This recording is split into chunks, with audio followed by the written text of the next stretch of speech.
Welcome, dear student. In a pharmaceutics first session, myself, Mrs. Darshana Sandeep Shinde from KK Institute of Pharmacy, Chandori, Nasik. Today we deals with the introduction to the different dosage forms, what is meant by drug, what is meant by dosage forms, all the concepts. Learning outcomes of our today's session. After watching this video, students should able to understand what is meant by drug, dosage forms, various types of the dosage form, then total classification of dosage forms, solid dosage forms with their minutes and demerits, liquid dosage forms, minutes and demerits, and merits and demerits of the injectables. Let's see one by one. First of all, we see the definition of the drug. What is meant by drug? Drug is a substance and a specified device meant for the treatment, mitigation or prevention of the disease or disorder in the human being or in animals, intended to affect any function or any structure of the human body are termed as the drugs.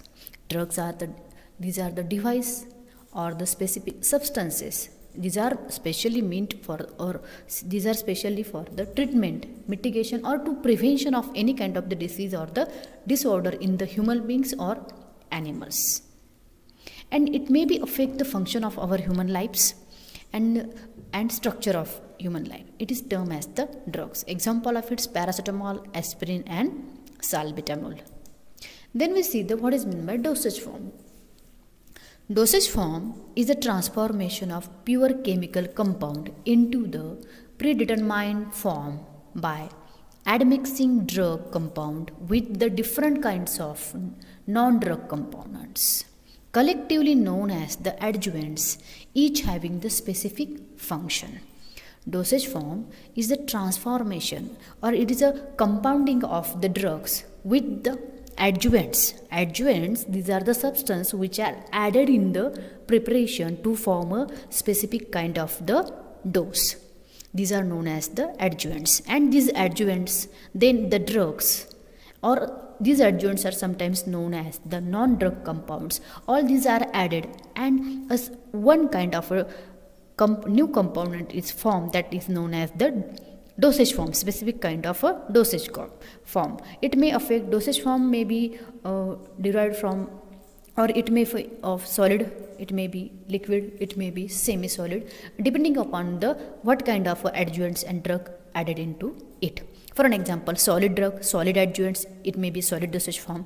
When we add the liquid drug or solid drug and liquid adjuvants, it may be a liquid ones. In this way, these adjuvants and the drugs play an important role to form the dosage form. Example of its tablets, capsules, syrups, suppositories and creams.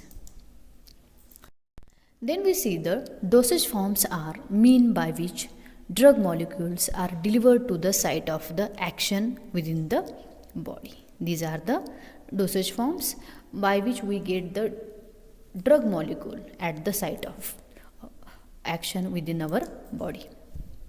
Then we see the why there is a need of the dosage forms.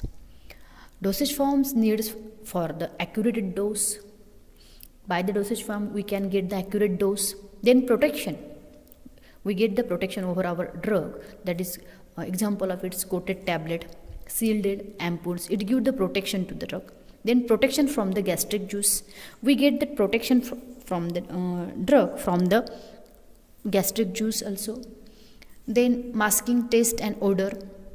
Dosage forms are meant if any substance that have the pungent taste or disagreeable odor, it can be make palatable with the help of the molding it into a specific kind of a dosage forms. It give taste and odor. Then placement of a drug within the body tissue. We place the drug within the body tissue, example of its implants. Then sustained release medication.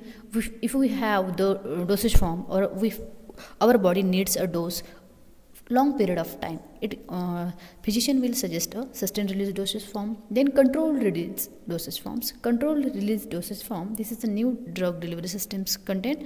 It has the control or the when we have to release the drug or when we have to stop the drug. Then ophthalmic or optimal drug actions. For the optimal drug action, we need the dosage forms. Then insertion of the drug into the body cavities like rectal, vaginal. For this kind, we need dosage forms. Use of the desired vehicle for the insoluble drugs. What kind of a vehicle we should use for the insoluble drugs? Or insoluble drugs, if they are not soluble in any kind of solution or vehicle, then there is an dosage forms are specially prepared for that. And these are the suspensions, and that means by the need of the drug and the patient, different kinds of the dosage form get formed. Then we see the types of the dosage form on the count. There are dosage forms are classified according to the routes of administration and its physical state. First of all, we see on the basis of the routes of administration, we get oral dosage forms, topical, rectal, parenteral, vaginal, inhaled, then ophthalmic and otic dosage forms. According to their route of administration, they have the different examples. And then on the second hand, we see the classification on the basis of their physical form. Solid dosage forms, then semi-solid dosage forms and liquid dosage forms. Then we see the classification of the dosage forms. Dosage form may be classified on the basis of physical form of the final product, which are under solid dosage forms,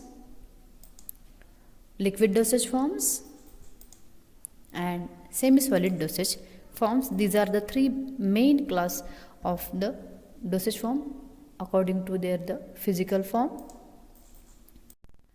Then we see the detailed classification of the dosage form. Dosage form firstly divided into, first class is solid dosage form. This solid dosage form is divided into two parts. First one is a unit dosage form and second is bulk. This unit dosage form consists of a tablet, capsule, pills, and bulk dosage form is consist of for internal use and for external use. This internal use bulk dosage form consists of fine powders, granules and effervescent granules. Bulk dosage forms external preparation consist dusting powder, insufflations, dentifrices, nubs, ear powders, etc. Then we move towards the liquid dosage forms. Liquid dosage forms consist of again two parts, for internal use and for external use. Liquids for the external use are the different types of the oils. These are used for the massage. Internal liquid dosage forms consist of monophasic liquid dosage forms and biphasic liquid dosage form. These monophasic liquid dosage forms, again these have two parts, for internal use and for the external use. Monophasic liquid dosage form for the internal use are the syrups, elixir, linctus, drop, etc. And monophasic liquid dosage form for the external use are the liniments, lotion, gargles, throat paints, mouthwash, sprays, eye lotions, eye drops, nasal drops, etc. And these biphasic liquid dosage forms have the example suspension, emulsions. These are used as a emulsion, suspension. These are the part of the biphasic liquid dosage forms. Then we move toward our third part or class of the dosage form is the semi-solid dosage form. Semi-solid dosage form consists of again two parts. Already have the two parts, external and internal. External semi-solid dosage form preparation consists of ointment, cream, paste and jellies. Internal part or internally they consist of suppositories, pessaries, etc. Then last part of our dosage form or last class is a gaseous dosage form. Gaseous dosage forms consist of aerosol, inhalations, etc. This is the broad classification of our dosage forms. Then we move towards the next. First of all, we see the solid dosage form. These solid dosage forms, mainly these have the drug is in a solid state and additives are also in a solid state. Then we see the merits and demerits of this solid dosage form. Solid dosage form mainly consists of tablets, capsules, powders. We see in classification also. First of all, we see the merits of the solid dosage forms. Solid dosage forms have tasteless and elegance in appearances. Then ease of transportation. Solid dosage form, these are the for easy for the transportation. These are the tasteless and elegance. Then economic one. Solid dosage forms are economic than the other dosage forms. Then solid dosage forms may be we should have to prepare, or there is a chances of preparation of solid dosage form into the unit dose.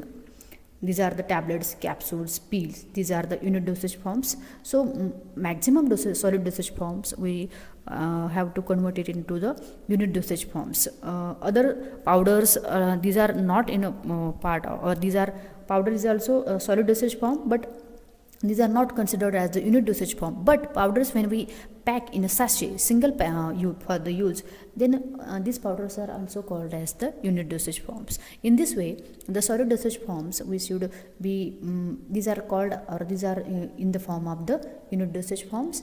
These are the merits of the solid dosage forms. Then we move toward the physical, chemical and physiological stability. These solid dosage form have the physical, chemical and physiological stability, and hence long shelf life. Solid dosage form have the long shelf life.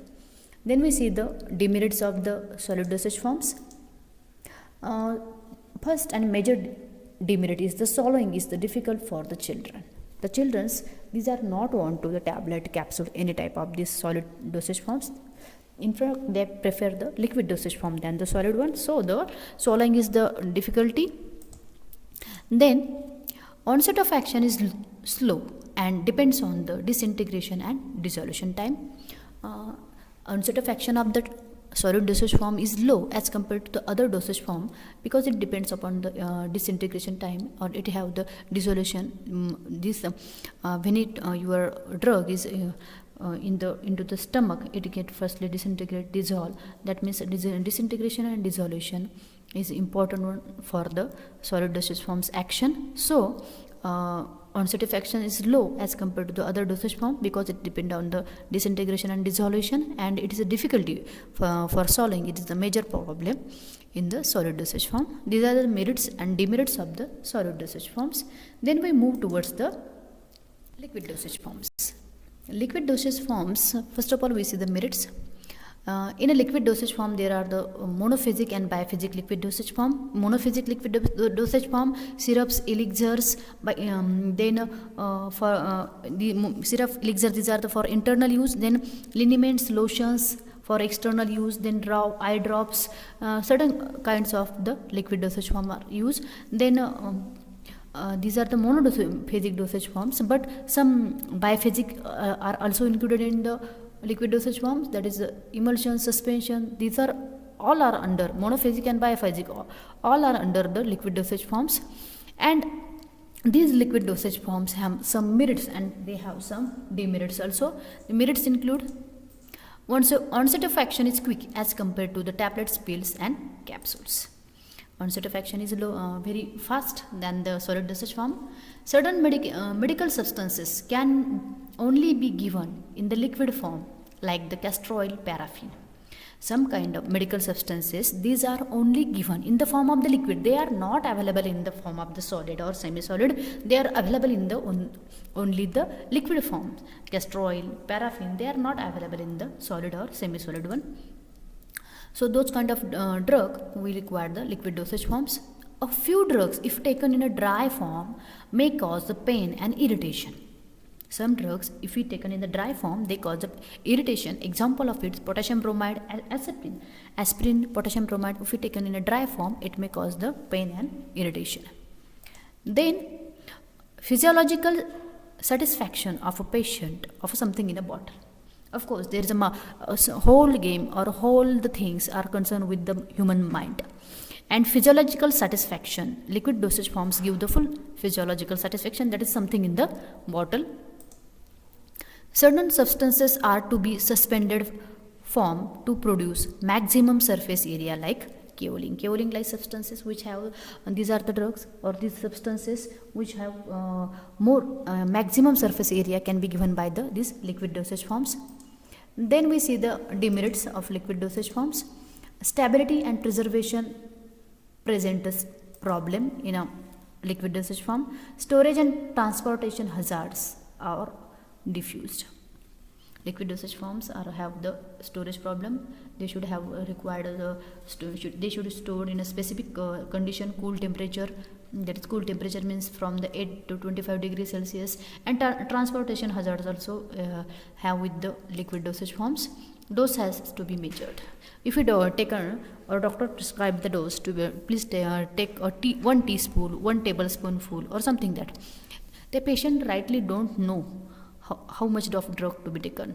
Sometimes measured quantity or more quantity can be sucked by the patients, or sometimes very less quantity consumed by the patients. So all the merits and demerits of the liquid dosage forms. Then we see the injectables. First of all, we see the merits of the injectables. Injectables, these are the these kind of the dosage forms, these are given by the injections. There are a number of injections routes or classification of these injectables are available. That is intramuscular, intravenous, intrathecal. All that means those drugs given by the injections these are the injectables ones. These injectables have some merits. Onset of action quick, almost from the as consider with the as we consider solid dosage form, liquid dosage form, fast from amongst fastest onset of action is injectables. Injectables have the onset of action is very quick and can also be controlled by the way of changing the routes of administration and modification of the formula. And we can control and change the route of administration also. If we given the drug by intramuscular route, sometimes we given the route by intravenous route, intraarterial route, or thecal route. Different kinds of routes can be chosen. If we have the patient is want the fast action, then we give the drug to the intravenous route. If the patient has the action wants action within the 1 to 2 hours or within a half hour, then intramuscular route can be chosen one. So according to the need, route of administration can be changed and formula also change.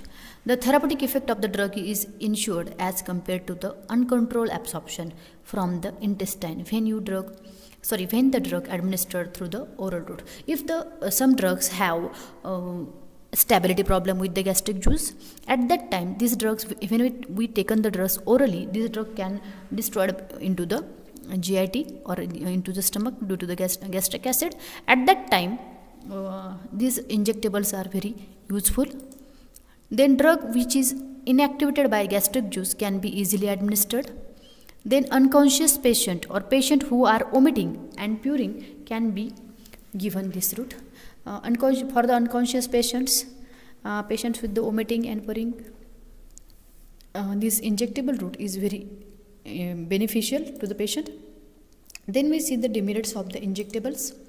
Injection cause the pain. This is the most important demerit or drawback of these injections or injectables.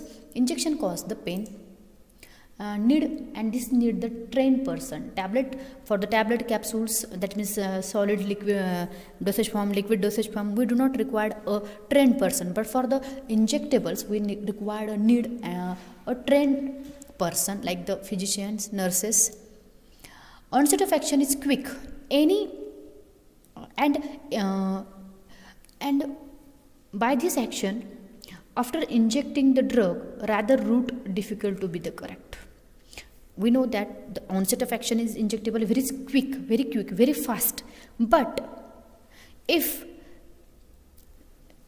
the action after the injecting the drug or the route of rather than the route difficult to be the corrected. If the patient have or doctor have physician thought or he should give the wrong dose by mistake or by accidental purpose, then recovery is very difficult in terms of the injectables. This is merits and demerits of the injectables. Then we move toward the summary.